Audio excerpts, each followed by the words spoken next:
Carnet noir au Togo, le maire de Baguida, Dagbovie Jean-Baptiste, nous a quittés. On vous dit tout dans cette revue.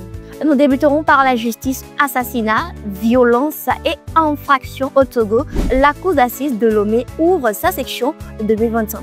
La cour d'assises de Lomé a ouvert sa première session de 2025 le 20 janvier avec un programme dense de 60 affaires allant des assassinats aux agressions sexuelles.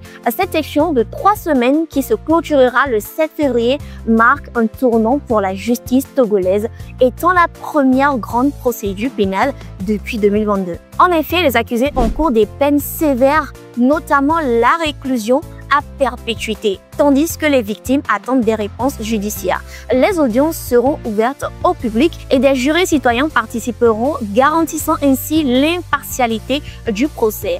En effet, l'accès à la justice sera facilité par la présence d'avocats pour les personnes sans moyens. Parlons à présent fibre optique. Togo, l'ARCEP réduit les tarifs de gros du haut débit pour 2025. L'ARCEP a annoncé une réduction de 60% des tarifs de gros pour la fibre optique, passant de 75 à 30 francs par mètre linéaire afin de favoriser l'accès au haut débit à l'échelle nationale, y compris dans les zones reculées. Cette baisse après un audit des cours des opérateurs Yas Togo et Move Africa vise à stimuler la concurrence et à améliorer la connectivité Internet, réduisant ainsi la fracture numérique entre les zones urbaines et rurales.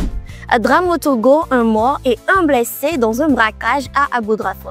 Un braquage violent a secoué Abodrafo le 16 janvier 2025 lorsqu'un groupe de malfaiteurs a attaqué une institution de microfinance. Il a coûté la vie à un soldat de garde et gravement blessé un autre agent de sécurité. Et ce dernier est actuellement hospitalisé dans un état critique.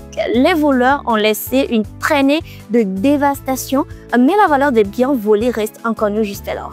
Nous sommes à présent dans le secteur éducatif. Université de Kara, bonne nouvelle pour les étudiants malvoyants. L'Université de Kara a franchi un pas important en faveur de l'inclusion le 17 janvier 2025 avec la remise d'un don de la Fédération togolaise des associations de personnes handicapées.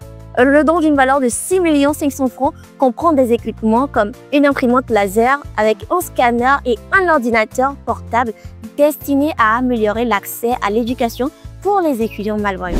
Et nous allons clore avec cette mauvaise nouvelle. Carnet noir au Togo, le maire de Baguida, Dagbovie Jean-Baptiste, nous a quittés. L'information est tombée comme une bombe ce lundi 20 janvier 2025. Dagbovie Kofi Jean-Baptiste, maire de la commune du Golfe 6 Baguida et figure importante de l'Alliance nationale pour le changement ANC est décédé.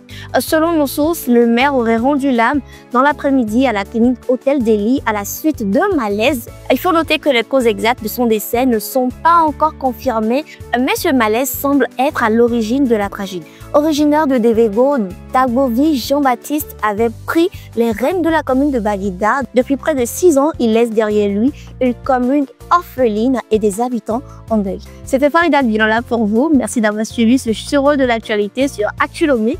Lâchez-vous un commentaire et republiez maximum la vidéo. Actu Lomé.